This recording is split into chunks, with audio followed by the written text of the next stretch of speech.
ഓം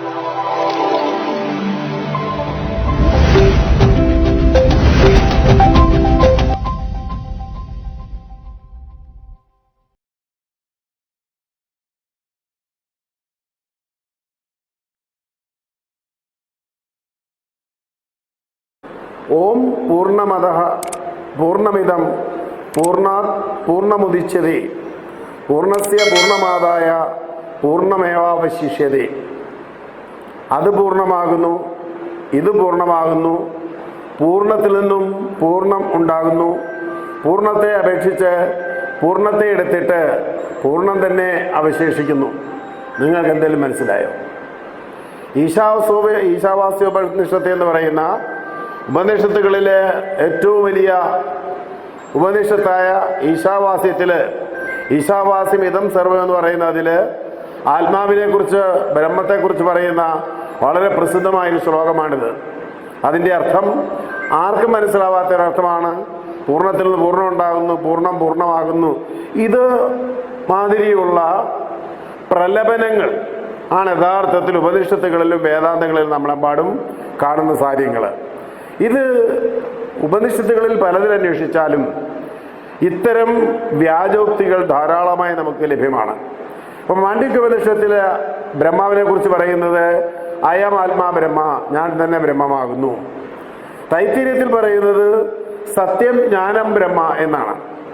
അത് ഇങ്ങനെ വന്ന് പറഞ്ഞു കഴിഞ്ഞാൽ ബ്രഹ്മസൂത്രത്തിലാണെങ്കിൽ അയം ആത്മാ ബ്രഹ്മ, അതുപോലെ തന്നെ സർവം തരിയാമി, അരൂപി, ഏകം, നിത്യം, നിർണയം തുടങ്ങി മലയാള അല്ലെങ്കിൽ സംസ്കൃതത്തിലുള്ള ഒട്ടേറെ വാക്കുകൾ എടുത്തിട്ട് അതെല്ലാം ആത്മാവാണ്, അതെല്ലാം ബ്രഹ്മമാണ്, അന്നന്താ ബ്രഹ്മ, ആചാരന്താൻ ബ്രഹ്മ, ഇങ്ങനെ വളർന്ന എല്ലാം ബ്രഹ്മമാണ് എന്ന് പറയാം. യഥാർത്ഥത്തിൽ ഈ കഞ്ചാവ് അടിച്ച് ലഹരി പിടിച്ച ആളുകൾ വായിൽ നിന്ന് പറയുന്ന എന്തൊക്കെയോ അതൊക്കെ വിളിച്ചു പറയുന്ന സാധനങ്ങളാണ് യഥാർത്ഥത്തിൽ ഈ പറയുന്ന വേദാന്തം എന്ന് പറഞ്ഞ് നമ്മുടെ മുന്നിൽ അവതരിപ്പിക്കുന്നത്. പക്ഷെ ഈ വേദാന്തത്തിന് വളരെ ദാർശനികമായൊരു പദ്ധതി തയ്യാറാക്കിയത് ആദിശങ്കരനാണ്. ആദിശങ്കരൻ വന്നിട്ട് ഈ ബ്രഹ്മത്തിൻ്റെയും ബ്രഹ്മജ്ഞാനേതി ബ്രാഹ്മണ ബ്രഹ്മത്തിൻ്റെയും ജ്ഞാനത്തിൻ്റെയും ആത്മാവിൻ്റെയും വാച കസർത്തുകൾ നടത്തിക്കൊണ്ട് അദ്വൈതം എന്നൊരു പുതിയ പ്രത്യയശാസ്ത്രത്തെ അവതരിപ്പിച്ചുകൊണ്ട് ആ അദ്വൈതമായി പറഞ്ഞതുപോലെ തന്നെ ആ അജ്ഞതയുടെ ഇതാണ്. അതായത് ബ്രഹ്മസത്യം ജഗന്മിഥ ജീവോ ബ്രഹ്മൈനാപര എന്ന് പറയുന്ന, അതായത് ബ്രഹ്മമാണ് സത്യം, മറ്റ് എല്ലാം തന്നെ മായയാണ് എന്നുള്ള രീതിയിലുള്ള ഈ മായാവാദം അവതരിപ്പിച്ചുകൊണ്ടാണ് ശങ്കരൻ ഇന്ത്യൻ ദാർശനിക പദ്ധതിയിൽ ബ്രാഹ്മണ്യത്തിൻ്റെ ആധിപത്യം സ്ഥാപിച്ചെടുത്തുകൊണ്ട് അന്ന് വരെ ഇന്ത്യയിലെ ഭൂമിയുടെയോ അധികാരത്തിൻ്റെയോ വക്താക്കളായി ആരുമില്ലാതിരുന്നൊരു സാഹചര്യത്തിൽ ബ്രഹ്മസ്വമായും ദേവസ്വമായും രാജസ്വമായും ഭൂമിയുടെ അധികാരം മാത്രമല്ല ആത്മീയതയുടെയും ബ്രഹ്മത്തിൻ്റെയും അധികാര സംസ്ഥാപനത്തിലൂടെ ഇന്ത്യയിലെ ബ്രാഹ്മണാധിപത്യത്തിന് ബ്രാഹ്മണിക്കൽ ഹെഗമണിക്ക് ഒരു അർത്ഥമുണ്ടാക്കി കൊടുത്തത് ആദിശങ്കരനാണ്. അത് ശങ്കരൻ പറഞ്ഞെന്ന് മാത്രമല്ല, പിന്നീട് നമ്മൾ കാണുന്ന ഭഗവത്ഗീത അടക്കമുള്ള ഒട്ടേറെ കൃതികളിൽ ഈ പറയുന്ന അത്യധികമായ ആത്മാവിൻ്റെ വ്യാപാരത്തെക്കുറിച്ച് ധാരാളമായ വാചക കസർത്തുകൾ യാതൊരു അർത്ഥവുമില്ലാത്ത ആർക്കും പരിഹാസം അല്ലെങ്കിൽ സാമാന്യ ബോധമുള്ള ഒരാൾക്ക് സരസമായി തോന്നുന്ന ഒന്നാണ് ഈ പറയുന്നത്. ഉദാഹരണത്തിന് ഭഗവത്ഗീതയിൽ പറയുന്നത് നൈനം ചിന്തന്തി ശസ്ത്രാണി നൈനം ദഹതി പാവക ന ചൈനം ദഹതി പാവക ന ചൈനം ക്ലേദയന്ത്യാവോ ന ശോഷയതി മാരുത എന്ന് പറഞ്ഞാൽ തീ കൊണ്ട് ദഹിപ്പിക്കാൻ കഴിയില്ല, അല്ലെങ്കിൽ ആയുധം കൊണ്ട് പോറേൽപ്പിക്കാൻ കഴിയില്ല, അല്ലെങ്കിൽ അങ്ങനെ യാതൊരു തരത്തിൽ ചെയ്യാൻ കഴിയാത്തതെന്തോ അതിനെയാണ് ആത്മാവ്, അല്ലെ അതിനാണ് ബ്രഹ്മം എന്ന് പറയുന്നത്. വീണ്ടും ഇങ്ങോട്ട് കുറെ കൂടി വന്നാൽ വാസാംസി ജീർണാനി യഥാഭിഹായ നവാനി കൃഷ്ണാദി നരോപമായ എന്നൊക്കെ പറഞ്ഞിട്ട് വളരെ ഗംഭീര വാചക കസർത്തുകൾ. അതായത് എങ്ങനെയാണ് ഒരു വസ്ത്രം നമ്മൾ മാറി, പഴയ വസ്ത്രം മാറി പുതിയ വസ്ത്രത്തിലേക്ക് നാം കടന്നു പോകുന്നത്, അതുപോലെ ആത്മാവ് ഒരു ശരീരത്തിൽ നിന്ന് മറ്റൊരു ശരീരത്തിലേക്ക് കടന്നു പോകുന്നു എന്നൊക്കെയുള്ള വലിയ വലിയ കസർത്തുകൾ നമ്മുടെ മുന്നിൽ അവതരിപ്പിക്കുന്നുണ്ട്. ഞാൻ പറഞ്ഞത് ഇവിടെ ഇന്ന് പുണ്യത്തിൻ്റെയും അല്ലെ പുണ്യാഹത്തിൻ്റെയും കാര്യം പറയുമ്പോൾ വളരെ കൃത്യമായി മതവിശ്വാസികൾ ദൈവവിശ്വാസം നമ്മോട് പറയുന്നത് ഞാനും ബ്രഹ്മമാണ്, നീ ബ്രഹ്മമാണ്, തത്വമസി അത് നീ തന്നെയാണ് എന്ന് പറഞ്ഞാൽ എല്ലാ മനുഷ്യരും ദൈവമാണ്, എല്ലാ മനുഷ്യരിലും ദൈവാംശമുണ്ട്, എല്ലാം ദൈവമയമാണ്, സർവാത്മന ദൈവമയമാണ് എന്ന് പറയുന്ന ആളുകൾ അതിനുവേണ്ടി ഉപയോഗിക്കുന്ന വേദാന്തത്തിന്റെ ഉപനിഷത്തുക്കളുടെയും വാചകസർത്താണ് ഞാൻ ഇത്രയും നേരം പറഞ്ഞ കാര്യങ്ങൾ. ഇനി കുറെ കൂടി ആധുനിക രൂപത്തിൽ വന്നു കഴിഞ്ഞാൽ ദൈവത്തെക്കുറിച്ച് പറയുന്നതാണ് ദൈവം ഒമ്നി സയൻസ് ആണ് എന്ന് പറഞ്ഞാൽ സർവജ്ഞാനിയാണ്, ഒമ്നി പൊട്ടന്റ് ആണ്, സർവശക്തനാണ്, ഒമ്നി പ്രസന്റ് ആണ്, സർവവ്യാപിയാണ്, ഒമ്നി ബെനിവോളന്റ് ആണ് എന്ന് പറഞ്ഞാൽ എല്ലാവർക്കും അനുഗ്രഹം നൽകുന്നവനാണ്. അപ്പൊ ദൈവം ഏതൊരു ദൈവവിശ്വാസിയോടും മതഭേദമന്യേ ഏത് ദൈവവിശ്വാസികളും ചോദിച്ചാൽ അവരൊക്കെ പറയുന്ന ഒരു കാര്യം ഇത് തന്നെയാണ്, ദൈവം ഏകനാണ്, ദൈവം സർവവ്യാപിയാണ്, ദൈവം സർവശക്തനാണ്, ദൈവം എല്ലാം തരുന്നവനാണ്, തൂണിലും തുരുമ്പിലും വരെ ദൈവം ഇരിക്കുന്നു എന്നൊക്കെ വേദിയിൽ നിന്ന് കസർത്തടിക്കുന്ന ആളുകളാണ് ഇന്ന് ഗുരുവായൂരില് അന്യമതസ്ഥരൊരാൾ പ്രവേശിച്ചാൽ. ഇവിടെ ഇപ്പൊ സംഭവിച്ചിരിക്കുന്നത് ഒരു പെൺകുട്ടി ആ ഗുരുവായൂർ അമ്പലത്തിലല്ല, ഗുരുവായൂരിലെ കുളത്തിൽ കൈയൊന്ന് കഴുകി എന്നതുകൊണ്ട് അല്ലെ കാലൊന്ന് കഴുകി എന്നതുകൊണ്ട് 18 പൂജകൾ നടത്തി പുണ്യാഹം തളിച്ച് ശുദ്ധി വരുത്തുന്ന ആളുകളാണ് നമ്മളോട് പ്രസംഗവേദിയിൽ കയറിയെന്ന് പറയുന്നത്. ഈ ദൈവം സർവവ്യാപിയാണ്, ദൈവം ഏകനാണ്, ദൈവം സർവശക്തനാണ്, തൂണിലും തുരുമ്പിലും ഇരിക്കുന്ന ദൈവമാണ്, അത് അഹം ബ്രഹ്മാസ്മിയാണ്, അത് തത്വമസിയാണ് എന്നൊക്കെ പറയുന്നത് സത്യത്തിൽ എത്ര അപഹാസ്യമായിട്ടുള്ള ഒരു കാര്യമാണ് എന്ന് നാം മനസ്സിലാക്കേണ്ടതുണ്ട്. ഗുരുവായൂർ അമ്പലം എന്ന് പറയുന്നത് നിങ്ങൾക്കറിയാം, കുരു വായ് ഊർ എന്നാണ് പദം പിരിച്ചു പറഞ്ഞാൽ. ഗുരുവായൂർ എന്ന് പറഞ്ഞാൽ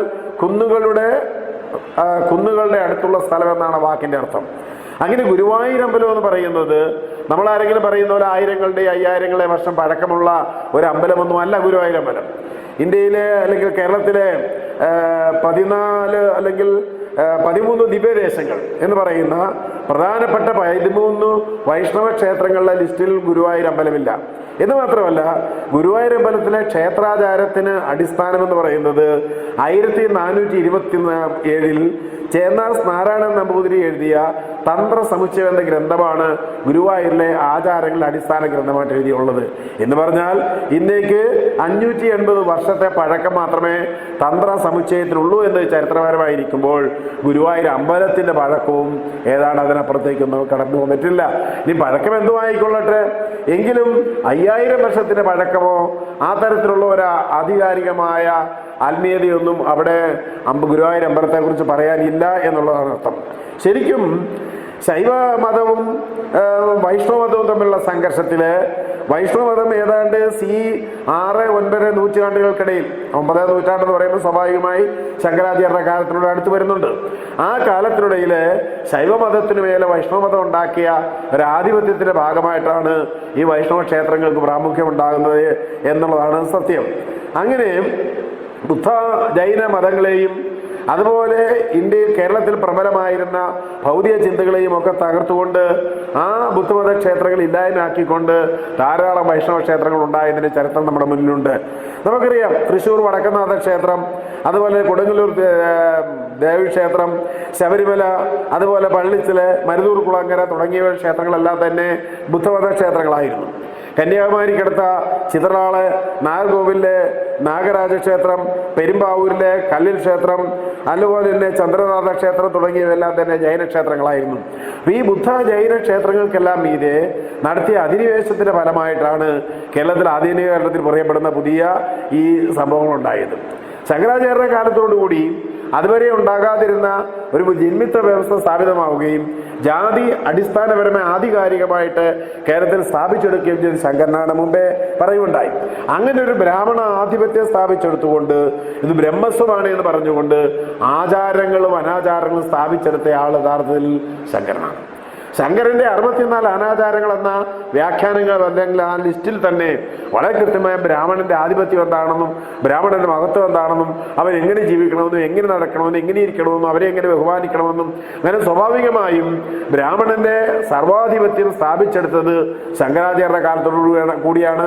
അതോടുകൂടി തന്നെയാണ് വളരെ കൃത്യമായിട്ടും കേരളത്തിൽ ജന്മിത്വം സ്ഥാപിതമായത്.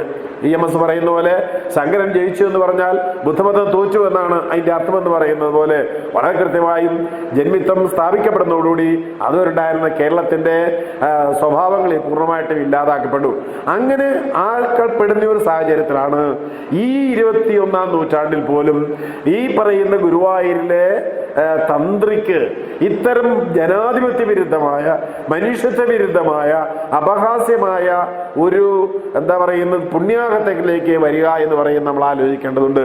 ഇതിനു മുമ്പ് നിരവധി പ്രാവശ്യം വയലാർ രവിയുടെ മകനുണ്ടായ അയിത്തം, അതുപോലെ നിരവധി തവണ അവിടെ ഉണ്ടായിട്ടുണ്ട്. യേശുദാസിന് ഗുരുവായൂർ അമ്പലം നടയിൽ പോയി പ്രാർത്ഥിക്കണമെന്നൊരു ആഗ്രഹം ഉണ്ടായിട്ട് നാളിന്ന് വരെ നടത്താൻ കഴിഞ്ഞിട്ടില്ല. എത്രയോ ഭക്തിഗാനങ്ങൾ ആലപിച്ച ആളാണ് യേശുദാസ്. കാരണം ഇവിടെയെല്ലാം ഈ ബ്രാഹ്മണികൾക്ക് എതിമണി, ബ്രാഹ്മണന്റെ ആധിപത്യം സ്ഥാപിക്കുകയും അവരാണ് ഈ രാജ്യത്തിന്റെ സ്വത്തിന്റെയും അല്ലെങ്കിൽ ആധികാരികമായ വക്താക്കൾ എന്ന് പറഞ്ഞുകൊണ്ട്, നിങ്ങൾക്കറിയാം ശബരിമല അടക്കമുള്ള കാര്യങ്ങളിൽ ഉണ്ടായ പ്രശ്നങ്ങളിലെല്ലാം ഇത് തന്നെ തന്ത്രിയുടെ നിലപാടുകളാണ്, ഭരണകൂടത്തിന്റെ നിലപാടുകളെക്കാൾ പ്രധാനം തന്ത്രിയുടെ നിലപാടുകളാണ് എന്ന് വരുത്തി തീർക്കുകയാണ് ചെയ്തത്. പക്ഷേ അവർ പൊതുവെ പറയുമ്പോൾ ഇത് ഹിന്ദുവിന്റെ വകയാണ് എന്ന് അവർ പറയും. ആരാണ് ഹിന്ദു? ആരാണ് ഹിന്ദു എന്ന് ചോദിച്ചാൽ ദയാനന്ദ സരസ്വതിയെ പോലുള്ള ആള് പറയുന്നത് ത്രൈവർണിക ബ്രാഹ്മണനും ക്ഷത്രിയനും വൈശ്യനും മാത്രമാണ് ഹിന്ദു, നായരടക്കമുള്ള ശൂദ്രൻ ഹിന്ദു അല്ല എന്ന് പറഞ്ഞാൽ ഇന്ത്യൻ ജനസംഖ്യയിലെ 10% പോലും ജനങ്ങൾ ഹിന്ദു എന്ന് പറയുന്ന വ്യാഖ്യാനത്തിന് ഉള്ളിൽ വരില്ല. അങ്ങനെയുള്ളൊരു അവസരത്തിൽ ഈ ആചാരങ്ങളുടെ പേരിൽ അവകാശങ്ങൾ നിഷേധിക്കപ്പെടുന്നു എന്നുള്ള വളരെ ഗുരുതരമായൊരു കുറ്റമാണ് യഥാർത്ഥത്തിൽ ഗുരുവായൂരിലെ തന്ത്രി ചെയ്തിരിക്കുന്നത്. അവിടെ മാത്രമല്ല, നമുക്കറിയാം ഇരിങ്ങാലക്കുട കൂടൽമാണിക്യ ക്ഷേത്രത്തിലെ കഴിഞ്ഞ ഏതാനും മാസങ്ങൾക്കുണ്ടായ അനുഭവങ്ങൾ, ഗുരുവായൂർ അടുത്തുള്ള ഒരു അമ്പലത്തിൽ, അങ്ങനെ നിരവധി അമ്പലങ്ങളിൽ തന്ത്രിമാര് ആര് ചെണ്ട കൊട്ടണം, ആര് നൂല് കോർക്കണം, ആര് മാല കോർക്കണം എന്നൊക്കെ തീരുമാനിക്കുന്നത് ഈ ഗവൺമെന്റിന്റെ പോളിസി അല്ല, മറിച്ചൊരു ബ്രാഹ്മണൻ തീരുമാനിക്കുന്നു എന്ന് പറഞ്ഞാൽ അത് ഇന്ത്യയിലെ ഭരണകൂടങ്ങൾക്കെതിരെ മാത്രമല്ല ഇന്ത്യൻ ഭരണഘടനയ്ക്ക് തന്നെ എതിരാണ് എന്നുള്ളതാണ് നാം മനസ്സിലാക്കേണ്ടത്. ഈ ഗുരുവായൂരിൽ നമുക്കറിയാം ചരിത്രത്തിൽ ഏറ്റവും വലിയ ജനാധിപത്യ പൗരാവകാശ സമരങ്ങൾ നടന്നതിൽ ഒന്ന് ഗുരുവായൂരായിരുന്നു. വൈക്കത്തും അതുപോലെ തന്നെ ഒട്ടേറെ പ്രദേശങ്ങളിൽ സമരം നടന്നിട്ടുണ്ടെങ്കിലും ഗുരുവായൂർ സത്യാഗ്രഹം 1931 ഗുരുവായൂർ സത്യാഗ്രഹം നടക്കുന്നത് അവിടെ വഴി നടക്കാനുള്ള അവകാശത്തിന് വേണ്ടിയും അതിനുള്ള സമരങ്ങൾ നടത്തിയത് പി കൃഷ്ണപിള്ളയും AKജിയെയും കേളപ്പനെയും ഒക്കെ പോലുള്ള ആളുകൾ നടത്തിയ ഉജ്ജ്വലമായ പോരാട്ടത്തെ തുടർന്ന് 1931 ഡിസംബർ 29 ഈ ബ്രാഹ്മണർ ഗുരുവായൂർ അമ്പലം പൂട്ടിയിട്ടതാണ്. പിന്നീട് തുറക്കുന്നത് 1932 ജനുവരി 28 അപ്പോൾ അങ്ങനെ ധിക്കാരപരമായി ദേവനെ പോലും ബന്ധിച്ചുകൊണ്ട്, ദേവന്റെ ആഹാരം പോലും തടഞ്ഞുകൊണ്ട് അങ്ങനെ ക്ഷേത്രങ്ങൾ പൂട്ടിയിടാനുള്ള ധിക്കാരം വരെ 1931 ഈ പറയുന്ന തന്ത്രിമാർ ചെയ്തിട്ടുണ്ട് എന്നുള്ളതാണ്. ഇത് ഗുരുവായൂർ അമ്പലത്തിന് മാത്രം കാര്യത്തിലല്ല, തിരുവിതാംകൂറിലെ ശ്രീ പത്മനാഭ ക്ഷേത്രം ഒരു കാലത്ത് ഇതുപോലെ പൂട്ടിയിടപ്പെട്ടിട്ടുണ്ട്. എന്ന് പറഞ്ഞാൽ മനുഷ്യർ വഴിയെ നടക്കുന്നതിനോ, മനുഷ്യർ അമ്പലത്തിൽ പ്രവേശിക്കുന്നതിനോ, ഹിന്ദു എന്ന പേരുള്ളവർ പോലും അമ്പലത്തിൽ പ്രവേശിക്കുന്നതിന് തടസ്സപ്പെടുത്തിക്കൊണ്ട് ഒരു ബ്രാഹ്മണന്റെ, ഒരു തന്ത്രിയുടെ തീരുമാനമാണ് ദേവസ്വം ബോർഡിന്റെ തീരുമാനത്തെക്കാൾ പ്രധാനമെന്ന് വരുത്തി വെക്കുന്നത് ഗുരുതരമായ ക്രിമിനൽ കുറ്റമാണ് എന്നുള്ളത് പൊതുസമൂഹം മനസ്സിലാക്കുന്നില്ല എന്നിടത്താണ് നമ്മുടെ ദുരിതം. ഇന്ത്യൻ ഭരണഘടന അനുസരിച്ച് അയിത്തം 16-17 വകുപ്പ് അല്ലെങ്കിൽ അനുച്ഛേദം പ്രകാരം അയിത്തം അല്ലെങ്കിൽ വേർതിരിവ്, വിവേചനം എന്ന് പറയുന്നത് പൂർണ്ണമായും നിഷേധിക്കപ്പെട്ടുള്ളതാണ്. അയിത്തം ആചരിക്കുക എന്ന് പറയുന്ന ഒരു ക്രിമിനൽ കുറ്റമാണ്. പക്ഷേ ഇവിടെ ഇന്ന് ഏത് ബ്രാഹ്മണൻ എന്ന് പറഞ്ഞാലും ആ ബ്രാഹ്മണന്റെ പിന്നാലെ പോകുന്ന മാധ്യമങ്ങൾ അതിനുവേണ്ടി ഒടുക്കുന്ന പണികളാണ് നമുക്കിവിടെ മനസ്സിലാക്കാൻ കഴിയുന്നത്. അമ്പലം പണിയുന്നത് ആശാരിമാര്, ശില്പം കൊത്തി അല്ലെങ്കിൽ വിഗ്രഹം കൊത്തിയെടുക്കുന്നത് ശില്പി. പക്ഷെ ഇവരെല്ലാം പണിത് കഴിഞ്ഞാൽ അവിടെ കഴിയുമ്പോൾ ബ്രാഹ്മണൻ വന്ന് ഏതാനും മന്ത്രം ചൊല്ലി, ആ മന്ത്രം ചൊല്ലി വെള്ളം തെളിക്കുമ്പോൾ അത് ബ്രാഹ്മണന്റെ ഭാഗ്യമാവുകയും പണിയെടുത്തവൻ വീണ്ടും അയിത്തക്കാരനായി പുറത്താക്കപ്പെടുകയും ചെയ്യുന്നൊരവസ്ഥ ഇപ്പോഴും നമ്മുടെ മുന്നിൽ നിൽക്കുന്നുണ്ട്. നമ്പൂതിരി വെള്ളം തെളിച്ചു കഴിഞ്ഞാൽ എങ്ങനെയാവുന്നു. മാത്രമല്ല അതിന് അയാൾ തന്നെ ഒട്ടേറെ ശ്ലോകങ്ങൾ ഉണ്ടാക്കി വെച്ചിട്ടുണ്ട്. എന്താണ്? ദൈവാധീനം ജഗത് സർവം മന്ത്രാധീനം ദൈവതം തൻ മന്ത്രം ബ്രാഹ്മണാധീനം ബ്രാഹ്മണോ മമ ദൈവതം.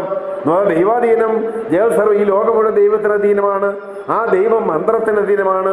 ആ മന്ത്രം ബ്രാഹ്മണന് മാത്രം വശമതമാകയാൽ ആ ബ്രാഹ്മണനാണ് ഭൂമിയിലെ ദൈവം. ഇതെന്തൊരു ദൈവമാണ്! സർവജ്ഞാനിയായ എല്ലായിടം തെളിഞ്ഞിരിക്കുന്ന ദൈവത്തെ നേരിട്ടാരും പ്രസംഗിച്ചാൽ, നേരിട്ടാരും പ്രാർത്ഥിക്കാൻ പാടില്ല. അങ്ങനെ നേരിട്ട് പ്രാർത്ഥിച്ചാൽ ദൈവം ഫലം തരില്ല. ബ്രാഹ്മണൻ എന്ന് പറയുന്ന ഒരു മധ്യസ്ഥന്റെ കർമ്മത്തിലൂടെ മാത്രമേ ദൈവത്തെ പ്രാർത്ഥിക്കാവൂ, ദൈവം പ്രസാദിക്കൂ എന്ന് പറയുന്ന അവസ്ഥ എന്താണ്? അത് ഹിന്ദുമതത്തിന് മാത്രം പ്രശ്നമല്ല, ഇപ്പൊ ഇസ്ലാം മതമായാലും ക്രിസ്തു മതമായാലും ഒരു മധ്യസ്ഥന്റെ, അച്ഛന്റെയോ പുരോഹിതന്റെയോ മധ്യസ്ഥതയിൽ നിന്നുകൊണ്ട് പ്രാർത്ഥിച്ചാൽ മാത്രമേ ദൈവം കേൾക്കുള്ളൂ. യഥാർത്ഥത്തിൽ ഇത് ദൈവവിശ്വാസത്തിന് എതിരാണ്. ദൈവം കപടമാണ് എന്നുള്ളതും ദൈവമില്ല എന്നുള്ളതിന്റെയും വളരെ കൃത്യമായ തെളിവാണ്. നമ്മൾ ആരും പ്രാർത്ഥിച്ചാൽ ദൈവം കേൾക്കില്ല. കാരണം ആ പ്രാർത്ഥന ബ്രാഹ്മണനിലൂടെ മാത്രം വന്നാലേ ദൈവം കേൾക്കൂ എന്നുള്ളതാണ് നാം മനസ്സിലാക്കേണ്ടത്. അതേവര് പറയുന്ന ഒരു ന്യായം ആചാരം എന്നാണ്. എന്താചാരം? എന്താചാരമാണ്? നമ്പൂതിരി സമുദായത്തിൽ തന്നെ അവരുടെ എല്ലാവിധ ആചാരങ്ങളെ ധിക്കരിച്ചുകൊണ്ടാണ് ലോകത്തിലെ മുഴുവൻ മാറ്റങ്ങൾ വന്നിട്ടുള്ളത്. ഏത് രാജ്യത്തായാലും ഏത് പ്രദേശങ്ങളിലായാലും അവിടെയൊക്കെ സാമൂഹികമായിട്ടുള്ള പുരോഗതി ഉണ്ടായിട്ടുള്ളത്. ജനാധിപത്യ ക്രമത്തിലേക്ക്, മനുഷ്യത്വത്തിലേക്ക് ഒരു സമൂഹം വളർന്നു വന്നിട്ടുണ്ടെങ്കിൽ അത് ആചാരങ്ങളെ ധിക്കരിച്ചുകൊണ്ട് തന്നെയാണ്. നമുക്കറിയാം, വസ്ത്രമെടുക്കാനുള്ള അവകാശം, അക്ഷരം പഠിക്കാനുള്ള അവകാശം, വഴിയെ നടക്കാനുള്ള അവകാശം, ഇതൊക്കെ ഒരു കാലഘട്ടത്തിൽ മതത്തിന്റെ പേര് നിഷേധിക്കപ്പെട്ടതായിരുന്നു. ആ നിഷേധിക്കപ്പെട്ടിരുന്ന ആചാരങ്ങളൊക്കെ സമരങ്ങളിലൂടെയാണ് നമ്മൾ നേടിയെടുത്തിട്ടുള്ളത്. മരവുരി ഉടുത്തെടുത്തുനിന്ന് മുണ്ട് നമ്മൾ എടുത്തു, അല്ലെങ്കിൽ കൊണക ഉടുത്തെടുത്തു നമ്മൾ അണ്ടർവെയറിലേക്ക് നമ്മൾ വന്നു. അതുപോലെ തന്നെ മുണ്ടെടുക്കുന്നതിന് പാൻസ് കൊടുത്തു.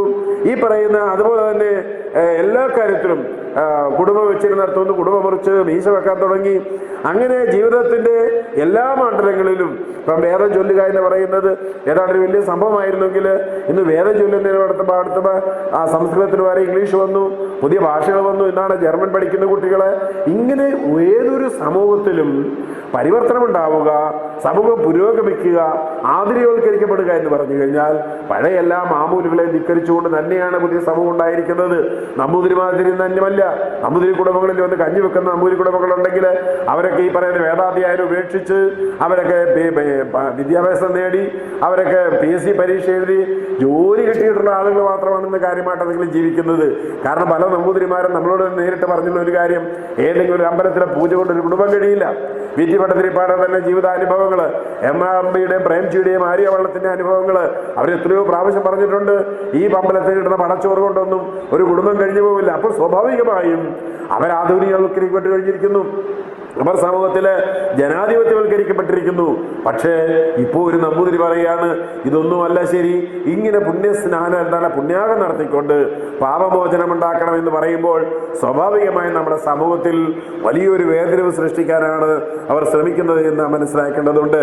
വളരെ കൃത്യമായും ഈ ആധുനിക സൈബർ കാലഘട്ടത്തിൽ പോലും മനുഷ്യൻ ഗോളാന്തര യാത്ര നടത്തിയ ഒരു കാലഘട്ടത്തില് ഈ ഹ്യൂമനോയിഡുകളുടെയും ആർട്ടിഫിഷ്യൽ ഇന്റലിജൻസിന്റെയും ChatGPTയുടെയും ജനറ്റിക്കൽ എഞ്ചിനീയറിംഗിന്റെയും ഒരു യുഗത്തിൽ പോലും വളരെ പ്രാകൃതമായ ബ്രാഹ്മണ ബോധത്തെ, അതാണ് മറ്റേത് നേട്ടത്തെക്കാളും സുപ്രീം എന്ന്, പരമമെന്നും പരമാധികാരം തങ്ങൾക്കാണ് എന്നും സ്ഥാപിച്ചെടുക്കാൻ വേണ്ടിയുള്ള ബ്രാഹ്മണാധിപത്യത്തിന്റെ ഒരു പണി മാത്രമാണ്, ഒരു വേല മാത്രമാണ്, ഒരു അഭ്യാസം മാത്രമാണ് ഇത്തരം പുണ്യാഹം എന്ന പരിപാടിയിലൂടെ അവർ ഉദ്ദേശിക്കുന്നത് എന്നും അത് ഒരു ജനാധിപത്യ സമൂഹത്തിന് ഒരിക്കലും അംഗീകരിക്കാൻ കഴിയാത്ത കാര്യമാണ് എന്ന് മനസ്സിലാക്കേണ്ടതുണ്ട്. ശരിക്കും നാം ഇന്ന് അനുഭവിക്കുന്നത് റിവൈവലിസമാണ്, മതപുനരുജ്ജീവനം.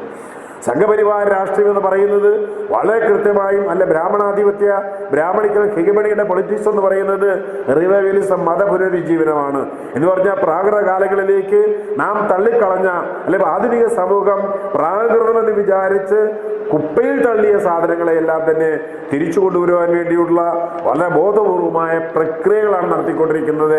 ആ പ്രക്രിയയുടെ ഭാഗമാണ് ബ്രാഹ്മണന്റെ ആധിപത്യ സ്ഥാപനം എന്ന് പറയുന്നത്. നമുക്കറിയാം, അടുത്ത കാലത്തായി ചക്കുളത്തുകാവ് വരുന്നു, അല്ലെങ്കിൽ മള്ളിയൂർ അമ്പലം വരുന്നു. ഈ അമ്പലങ്ങളൊക്കെ കോടികൾ മുടക്കിക്കൊണ്ട് നടത്തുന്ന ഈ ഭക്തി പ്രഹസനങ്ങള്, ആ വേഷം കെട്ടലുകളൊക്കെ തന്നെ ഒരു നമ്പൂതിരിയുടെ, ഒരു ബ്രാഹ്മണന്റെ ആധിപത്യം സ്ഥാപിച്ചെടുക്കാൻ വേണ്ടിയുള്ള ആണ് എന്ന് വളരെ വ്യക്തമാണ്. ഇത് സത്യത്തിൽ മനസ്സിലാക്കാതെ പോകുന്നത് ഈ മതത്തിനുള്ളിലെ തന്നെ അസ്പൃശ്യരായിട്ടുള്ള, ദലിതരായിട്ടുള്ള, പിന്നാക്കക്കാരായിട്ടുള്ള, ശൂദ്രന്മാരായ മനുഷ്യർക്ക് ഇത് മനസ്സിലാവുന്നില്ല എന്നുള്ളത് മാത്രമല്ല, അത് മനസ്സിലായിട്ടും താനെന്തോ ഒരു ഹിന്ദു ആകാൻ പോവുകയാണ് എന്ന് ചരട് കെട്ടി നടക്കുന്ന പാവപ്പെട്ട മനുഷ്യർക്ക് ഈ പറയുന്ന ബ്രാഹ്മണന്റെ അഭ്യാസം മനസ്സിലാവുന്നില്ല എന്നതുകൊണ്ടാണ് നാം ഇന്ന് വീണ്ടും പിന്നാക്കാവസ്ഥയിലേക്ക് പോകുന്നത്. നമ്മുടെ മാധ്യമങ്ങളോ നമ്മുടെ രാഷ്ട്രീയ പ്രസ്ഥാനങ്ങളോ ഇത്രയൊരു വിഷയമുണ്ടായാൽ ഒരിക്കൽ പോലും പ്രതികരിക്കാതിരിക്കുന്നത് അവർ വോട്ടിന്റെ പേരിലാണ്. ഇന്ത്യൻ ഭരണഘടനയിലൂടെ എന്നും ആ ഭരണഘടന വിരുദ്ധമായ കാര്യമാണ് പറയുന്നത് എന്നും ഇത് മതപുനരുജ്ജീവനവാദം ആവിഷ്കരിച്ചെടുക്കുകയാണ് എന്നും ഇത് ഈ പറയുന്ന ബ്രാഹ്മണന്റെ ആധിപത്യം സ്ഥാപിച്ചുകൊണ്ട് ഒരു മതരാഷ്ട്രം സ്ഥാപിക്കാൻ വേണ്ടിയുള്ള വളരെ ബോധപൂർവമായ പ്രക്രിയയുടെ ഭാഗമാണ് ഇവർ നടത്തുന്നതെന്ന് തിരിച്ചറിയാനായിട്ട് പൊതുസമൂഹത്തിന് കഴിയുന്നില്ല. അക്കാര്യം പൊതുസമൂഹത്തെ ബോധ്യപ്പെടുത്താൻ നമ്മുടെ മാധ്യമങ്ങളോ രാഷ്ട്രീയ പ്രസ്ഥാനങ്ങളോ യുവജന പ്രസ്ഥാനങ്ങളോ തയ്യാറാകുന്നില്ല എന്നുള്ളതാണ് നമ്മുടെ ഗതികേട് എന്ന് പറയുന്നത്. അതുകൊണ്ട് ഗുരുവായൂരിലെ ഈ പുണ്യാഹ പ്രശ്നം എന്ന് പറയുന്നത് തികച്ചും അപലപിക്കപ്പെടേണ്ടതും എതിർക്കപ്പെടേണ്ടതും ശിക്ഷിക്കപ്പെടേണ്ടതുമാണെന്നാണ് ഞങ്ങളുടെ പക്ഷം.